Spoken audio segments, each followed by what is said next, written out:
जय श्री राधे कृष्णा दोस्तों। पौराणिक कथा के अनुसार सरस्वती नदी के तट पर बासी एक भद्रावती नामक नगरी में द्युतिमान नाम का चंद्रवंशी राजा राज करता था। उसके दरबार में धन धान्य से संपन्न और पुण्यवान एक वैश्य भी रहता था जिसका नाम धनपाल था। वो परम विष्णु भक्त था। उसने नगर में कहीं भोजनालय, सरोवर, धर्मशाला, प्याऊ, कुएं आदि बनवाए थे। इतना नहीं, सड़कों पर आम, जामुन, नीम आदि के वृक्ष भी लगाए थे। उसके 5 पुत्र सद्बुद्धि, सुमना, सुकृति, मेधावी और दृष्ट बुद्धि थे। इनमें से एक पुत्र दृष्ट बुद्धि महापापी था और पितर आदि को नहीं मानता था। वह वेश्या दुराचारी मनुष्यों की संगति में रहता था और जुआ खेलता था। इतना ही नहीं, वह पर स्त्री के साथ भोग विलास करता और मध्य मांस का सेवन भी करता था। इसी प्रकार कुकर्मों में विलीन वह दुष्ट अपने पिता के धन को नष्ट करता रहता था। पुत्र के ऐसे बर्ताव से त्रस्त होकर पिता ने उसे घर से निकाल दिया था। घर से निकाले जाने के बाद वो अपने गहने, कपड़े आदि बेचकर अपना निर्वाह करने लगा। जब सब कुछ खत्म हो गया तो वेश्या और दुराचारी साथियों ने भी उसका साथ छोड़ दिया। अब वह खाने पीने को भी तड़पने लगा। कोई सहारा न देख वह पापी चोरी करना शुरू कर दिया।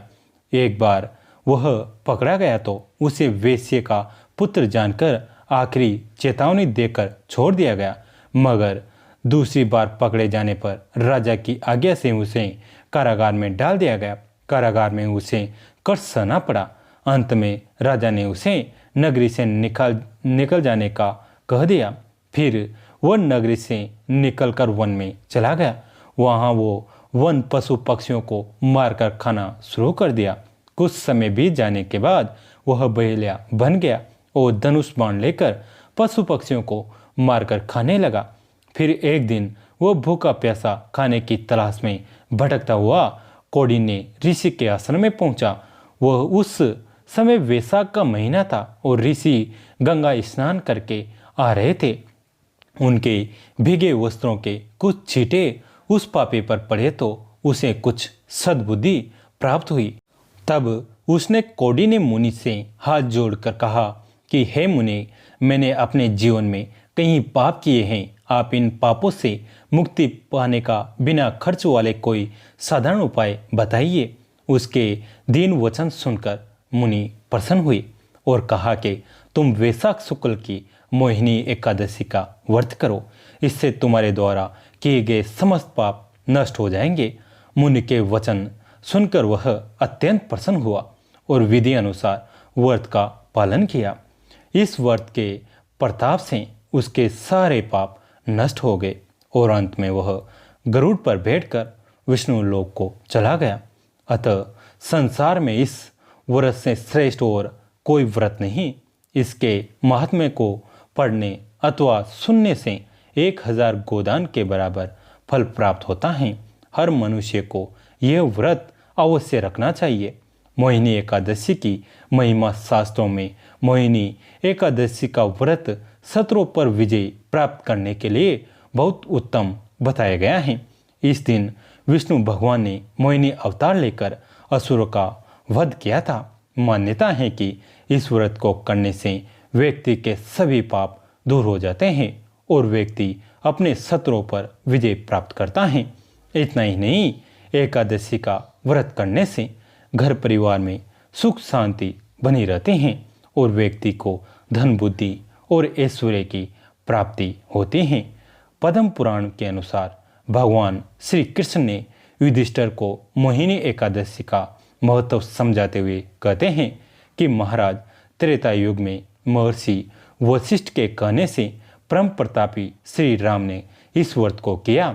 यह व्रत सब प्रकार के दुखों का निवारण करने वाला, सब पापों को हरने वाला व्रतों में उत्तम व्रत है। इस व्रत के प्रभाव से मनुष्य मोहजाल तथा पातक समूह से छुटकारा पाकर विष्णु लोक को जाते हैं। एकादशी सब पापों को हरने वाली उत्तम तिथि है। चराचर प्राणियों सहित समस्त लोक में इससे बढ़कर दूसरी कोई तिथि नहीं है। इस दिन समस्त कामनाओं तथा सिद्धियों के दाता भगवान श्री विष्णु जी की उपासना करनी चाहिए।